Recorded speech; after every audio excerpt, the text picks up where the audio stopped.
Good morning, good listeners, and welcome back to the Shakespeare podcast, where we explore the afterlives of Shakespeare across culture, media, and meaning.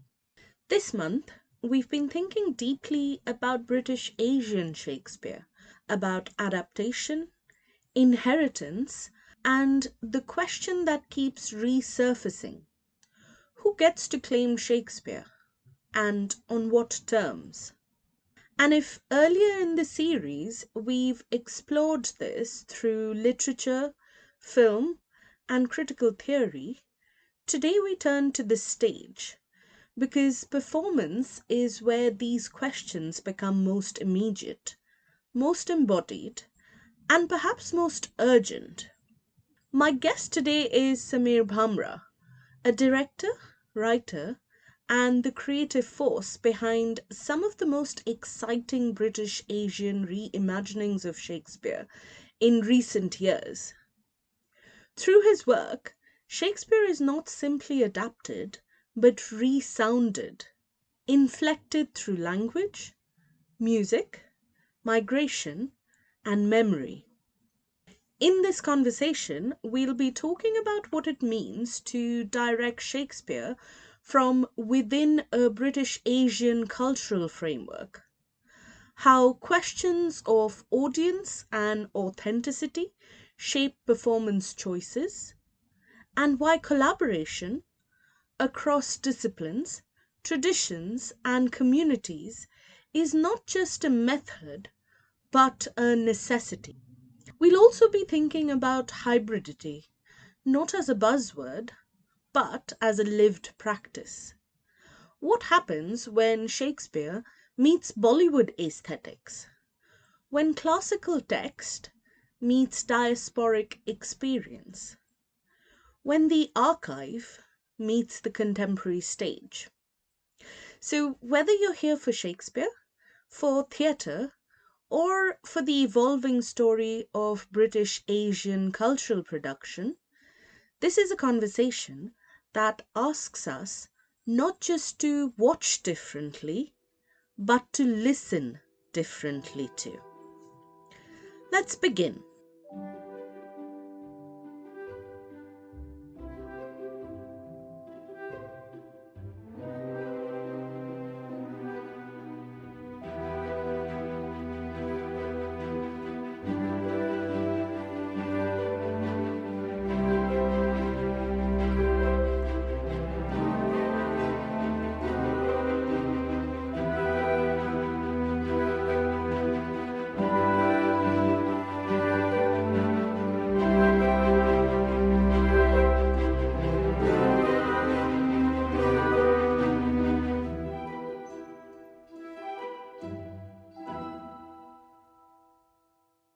Hi, Sameer, and welcome to the Shakespeare podcast. This is a sort of anniversary for us. We met exactly about 10 years ago now for the when I was organizing the Shakespearean Indian Cinema Conference with BFI and Asia House. I remember how green I was also at that time around having to discuss about Shakespeare and feeling so unqualified amongst all these great academics there. Yeah, well, you've done a lot more work since then on Shakespeare, so hopefully the conference was just a good starting point for you. So, just so, as I was telling you earlier, I've been looking at some of the interviews that you've given in the last few years. And you've described your work as being about creating opportunities for British Asian performers and telling stories that reflect contemporary Asian experiences. So I'm really interested in that phrasing, creating opportunities, as much as creating work. So do you see yourself primarily as a storyteller or someone building the infrastructure that allows those stories to exist? Wow, incredible provocation to start with. Um, I'm not sure I can separate the two really. I guess when I started physical, I just wanted to tell a story about choosing your destiny, which is very Shakespearean in its way, you know. Um, but I could also only do it with the resources that we had. No one was willing to invest in a newcomer in the industry, someone who was transitioning from a different career, even though had trained in theatre and dance, but not in that formal sort of way. So I guess I had to be creative about um, how to do it. And that meant by basically that meant that we created opportunities for talented South Asians who also wanted to perform, who wanted to tour, who wanted to, contribute to the South Asian arts and cultural fabric. Um, but there were no avenues for them, and uh, they weren't avenues for them because they didn't go to drama school either. They also came from that non-traditional background of training. Saturday mornings, you go to learn tabla, you go and learn dance, and you go through your ISTDs and right up to like grade 8, etc. But you're never really seen as being professional Mhm. by the elite sector that we're in. Yes. Um, so, and then with that also came a lot of imposter syndrome, really, which I think still um, hangs over each one of our heads, that we were never good enough, because that's what we were made to believe and that's what we were made to think. Um, and coming back to stories, I think that if you're only telling stories, then stories tend to disappear. Yeah. Um, so I wanted to do something that was a bit more that was going to create a legacy, I guess, Mm. um, by uh, if you create the infrastructure, you create something that will survive. Yeah. Um, and if that survives, and if the talent survives, then the stories that they have been connected to also survives because it's on their biogs, and people are curious about it. And um, so, absolutely, yes, I love to work and I love to create work as a storyteller, but I think that it's also my responsibility then to build the conditions that allow talented people to come to the forefront, and for our stories to exist. Mm. Because, Well, yeah, sorry historically, to interrupt you here, but you were speaking about imposter syndrome and the non-traditional background of some of these performers. Do you feel that South Asian performers tend to be hemmed in by the association with outdated representations of Bollywood then? Because that's something you've mentioned as well in one of your interviews. So, are you trying to move South Asian stories out of those typical Bollywood narratives?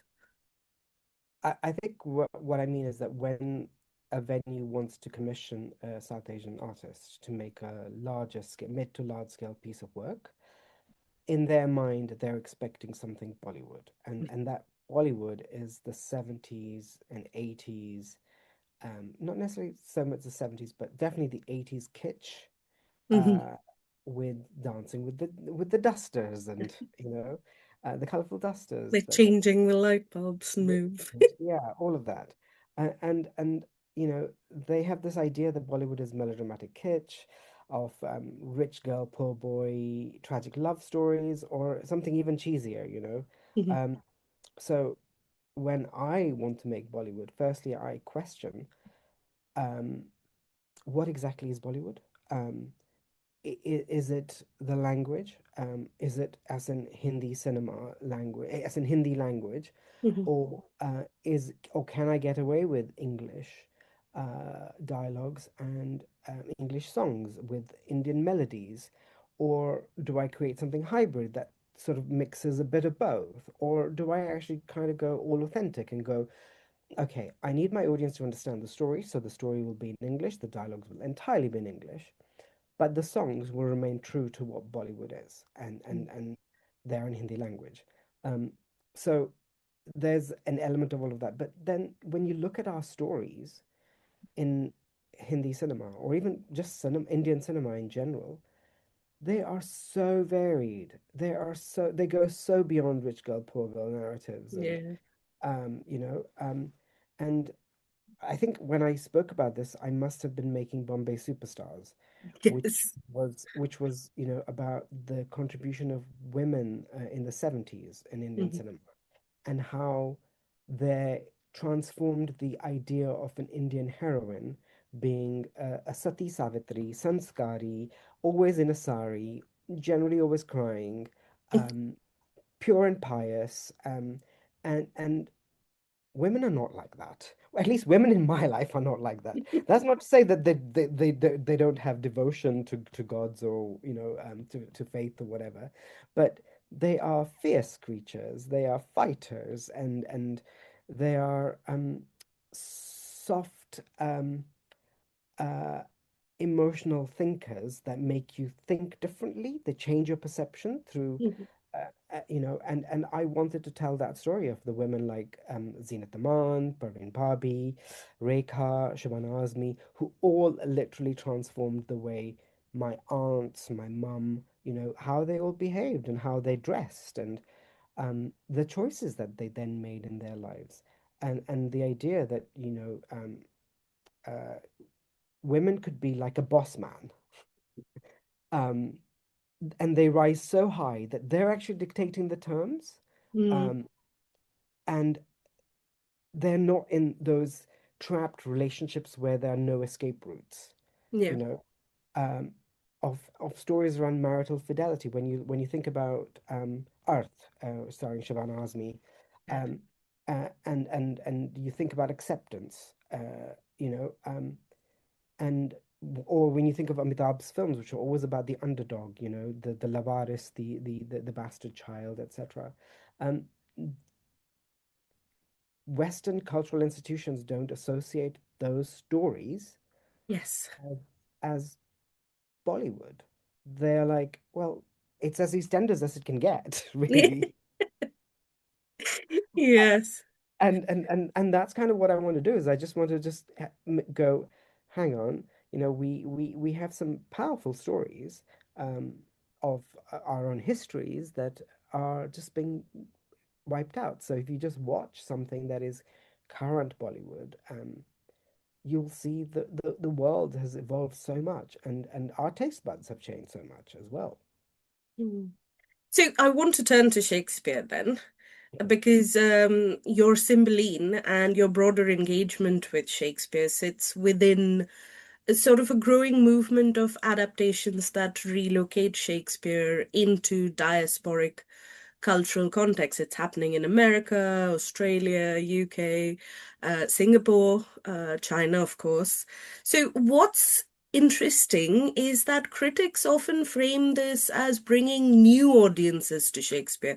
In fact, in 2012, when I first came to the UK for my PhD, they were talking in those terms when they were doing that the productions at the Globe where they brought all those international productions. So I'm wondering why we're still talking in those terms. So I'm wondering if that framing is missing something because in a lot of scholarship, if you think of Anya Lumba, for example, Shakespeare's global reach is described as something that was produced through empire rather than existing outside it. So when you're adapting Shakespeare, are you working within that idea of universality or are you challenging it? There's so many things to unpick over there. Sorry, In that. long question there. Yeah, yeah. So, you know, I mean, I think the first thing is Shakespearean Empire. He is Britain's biggest export. And during the East India Company, his works came to India and they were performed for the elite soldiers and the, you know, the colonels and lieutenants, etc. And then they were performed also for the Maharajas and the Nawabs, who, as you know, then adapted some of those works for their own Yeah. communities, so that through those stories that the stories that communities in India um, were enjoying or experiencing were beyond just the stories from the scriptures, Mm, and they were looking at the human condition. But you know the way they did it was, and you can correct me if I'm wrong. This is they the way they did it was this is culture. This is the best culture. your culture is not good enough as Mm. this. And that's kind of what I disagree with, because when you look at the scriptures, what's to say that King Lear isn't the same as Pitama Bhishma from the Mahabharata? You know, what's to say Romeo and Juliet aren't Heer Ranja or Leila Majnu or Soni Mahibal, um, and or Panchatantra being very similar to Midsummer Night's Dream. And all of these stories, essentially, we also have them in our culture. And Shakespeare is also in himself one of the biggest adapters of stories. He's stolen stuff from the Decameron, um, and he's made them relevant for the people of his time. Mm. And through love for those works, which is incredible, I'm not going to deny that the works aren't incredible. They have survived through the passions of the next generations. They've become the legacy. And when you then go to another country and say this is the best, obviously people are going to be curious about wanting to try it and wanting to understand it. I didn't learn Shakespeare until I was 14. Um, so the iambic, the meter, the rhythms were all alien to me. I'm like, I might as well have been reading Russian when I came across it. I'm just like, these are English words, but they don't make any sense to me. Um, and I had a lovely English teacher and a drama teacher who both sort of just made me think slightly differently, and they helped identify, okay, so when he's talking about the picture of Venus, and are there pictures of beautiful women that exist in my culture? Mm. And when I started to think like that, I was immediately like able to connect the dots and understand the story, understand the words. I still struggle, but when it came to Cymbeline, it was the one that was the closest I could find to a Manmohan Desai film. Yes. And I love Manmohan Desai films. He is as Shakespearean and as Mahabharata and Ramayana as mixed as you can get. And so when it came to Cymbeline, I was literally seeing it as a Manmohan Desai film. And all those uh, visuals that the text present um, were things I had seen, when Yakimo stands on top of Inajan, Inajan, um, before he steals her bangle. He is like Ravana to me. Mm. He's mighty and powerful, and he's broken into her room, invading her privacy. But then there were other elements, like Cymbeline has the bangle, and I was like, okay, that's like Shogun, the bangles that a mother-in-law gives to her future daughter-in-law. But then the stakes didn't feel quite high enough. I'm like, okay, this man has now got the Shagun Ke Kangan. Um, that's not going to make some man believe that his wife has been unfaithful. She might have just sold them. What's more powerful? And in Western culture, you'd go the wedding ring, but Mm.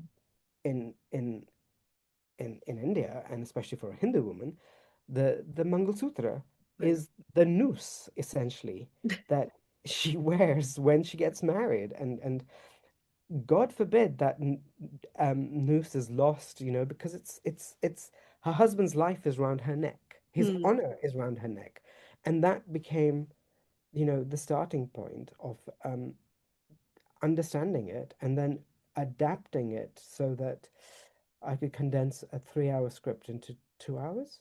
Mm. Mm. So, just to push on that point a bit more, there were quite a few things that you've managed to translate from Shakespeare into your context. But did you find anything that resisted translation? Anything that just wouldn't make sense in this context? Yes, I mean, I struggled a lot with the war, the Mm. Milford Haven War, and I was like, where in history could I do this? And originally, when I wanted to set it, I wanted to set it in the Mughal era, and it made sense to me to set it then. Um, and then I discovered via an incredible woman called Suman Butcher, who I call the Oracle, that Yes. um, another Asian director, British South Asian director, had directed a version of Cymbeline set in the Mughal court, and I was lost. I was like, okay, there goes my war sequence. What am I going to do? And it was eventually just looking deep into myself that I realized, I'm the child of two very different faiths, and those faiths want to kill each other all the time, post the Mughal era. And I thought, what about if I set it into that kind of world? What if Mm. um, uh, uh, Posthumous? Is it Posthumous? I've now Yes. even forgotten the names. Posthumous. What if Posthumous is Sherudin, and what if Inogen is Inojan? Mm. Um, and then I can translate the story into 1990s Bombay because Mani Ratnam's film had Yeah. just come out, and it was the first film I saw in the cinema, and I was very moved by it. I mean, it's one of my favorite films.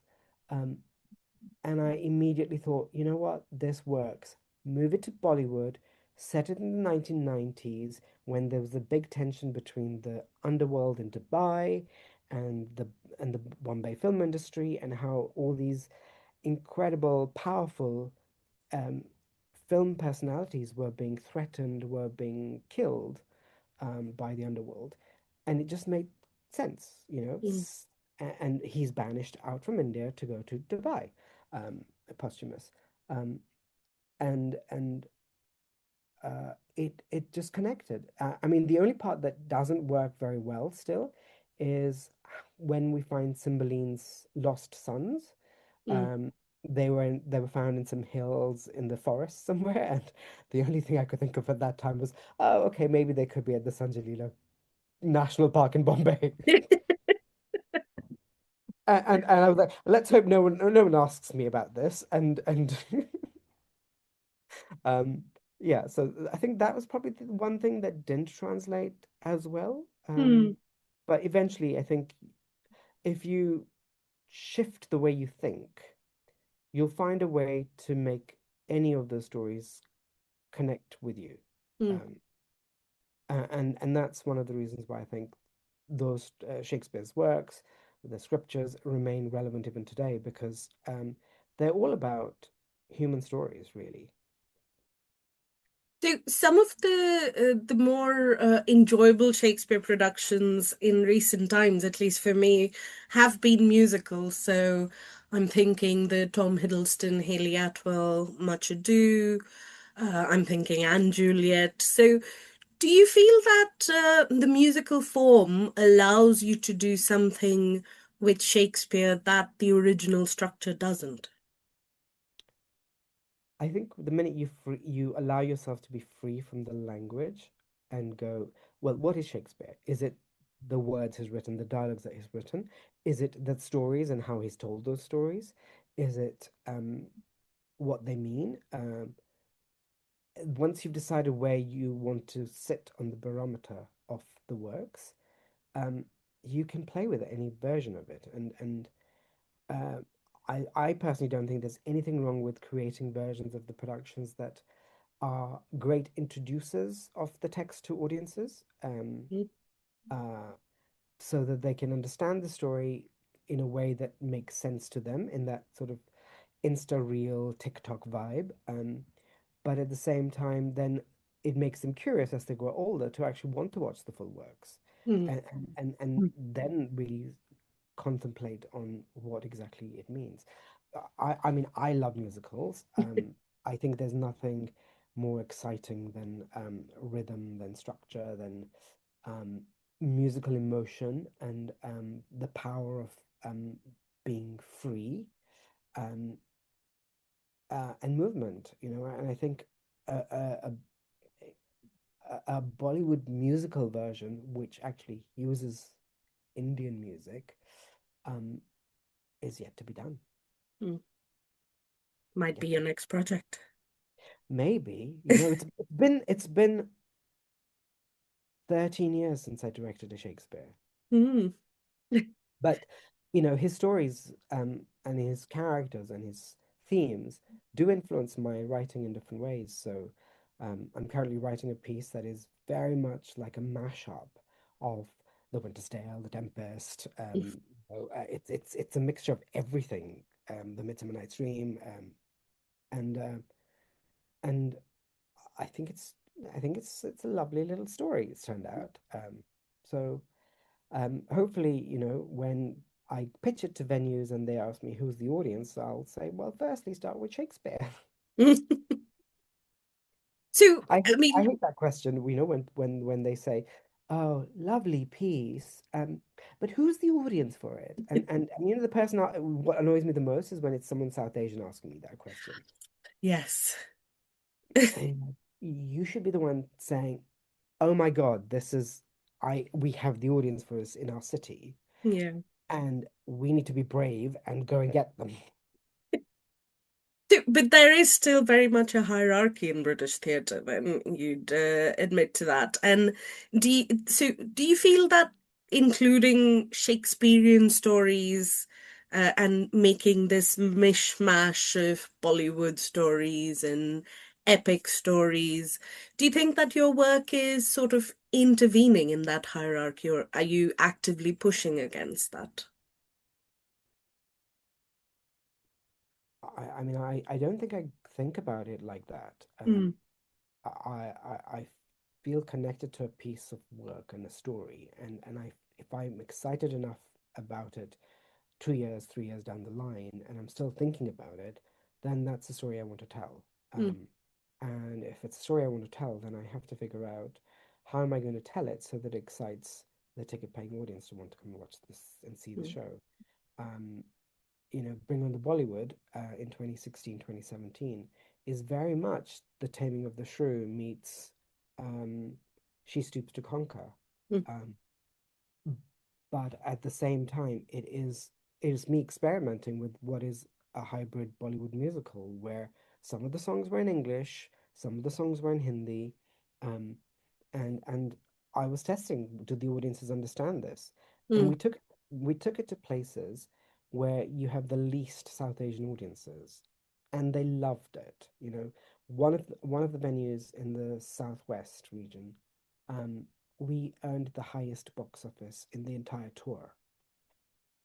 mm. Go figure. Yeah. Um, and and it. Oh my God, I'm so sorry. I've just realized my shed key is hanging outside the shed door. Okay. Should we pause? No, it's fine. I mean, I can deal with it later, but I'm just like, oh, okay. So I went out, did the thing in the shed, and then I just shut the Left door the and left the key there. Um, Scatty brain. But coming back to our question, uh, I think I have to make the numbers match. Mm, The finances have to meet just as much as the creativity has to meet, and the piece also has to have enough MGM moments, I think. Um, you know, um, at least since the 13 years have passed since Cymbeline, if I do direct another Shakespeare, I'd like to make sure that now it's of that scale and it has mm, the ability to be able to do all those magical things that I want to do with it, beyond just using the human body mm. as the voice and the physicality um, to tell that story. Um, yeah, I don't know. Did I answer your question? Yes. But I wanted to follow up. Just I was thinking about what you said about representations of women earlier. Um, and you foregrounded progressive themes around gender and sexuality. So I'm wondering how that sits within audience expectations in your experience. Because sometimes representation comes with pressure to be legible or acceptable. Have you ever felt tension between expectation and authenticity? Um, I think when you've been made to feel unaccepted in the sector, you've got nothing to lose. um, really. The number of times I've been told, this is too complicated. Why do you complicate things? Can you not make it simpler? And unfortunately, I'm not going to make it simpler until it makes sense to me. Um, so the idea of making it accessible versus it authentic um, is one that I'd pick authenticity every time because that's true representation. Yeah. Um, uh, and I want to represent my culture and my people on stage in the best way possible. And by that it means their good side, their dark side, their cheeky side, their fun side, their angry side, their frustrated side, their and I don't want to shy away from um, the style of work that is expected um, at mainstream large scale level, which is very television represent is it's the representation that was on television in the 90s. Mhm. There's nothing wrong with that. I love that representation, and I'm a fan of it. But I don't want my work to also just be that. Then, Yeah. I'm very different in that I was born in Kenya. I lived there till I was 14. I'm a product of two different faiths. Been brought up in a very multi-faith household with people from every religion and every culture, literally in our family. Um, that my tastes are different, and so I don't want to make a piece of work, a South Asian Bollywood piece of work that goes to the ching chicka ching ching kind of narrative that is kind of expected. I mean, I use those lines because that's exactly that's been said to me. Oh, Yes, I mean, you your know, work is often described as accessible, which I feel, especially when it's a British reviewer or a reviewer who's unfamiliar with Bollywood, they're actually using it as code for simplification or even being exotic in some way, being different in some way. So, do you think British theatre still codes itself implicitly as culturally exclusive? um, how many times are we going to see the same Midsummer Night's Dream every year? Yeah. I think globally there's probably like what 400, 500 productions a year. Mm. And where is the newness in it? Where is the different perspective uh, in it? And through adapting and yet keeping it true to this, Cymbeline was my only piece of work where I've used Shakespeare's text. Otherwise, I would much rather just adapt the story and tell it in my own way. Um, but um, you know, it's one where I think I was trying to be authentic to both Shakespeare and also to my culture. Mm. Um, and I'm not answering your question because I've kind of forgotten it. Well, just that, do you think that British theatre still considers itself as culturally exclusive? So are they still aiming for a certain type of audience? Because thinking about the question you were talking about, when you go to producers or you go to venues, are they still, because they're asking you what kind of an audience would this appeal to? What does that question imply? That question always comes down to the risk. Uh, you know, um, I think right now, especially, I'm going to make a word up, really, in that Shakespearean tradition. Yeah. There's a sense of yarth Mhm. in the sector, the idea that, oh, everything is cozy and stable, and, but in reality, everything is eroding.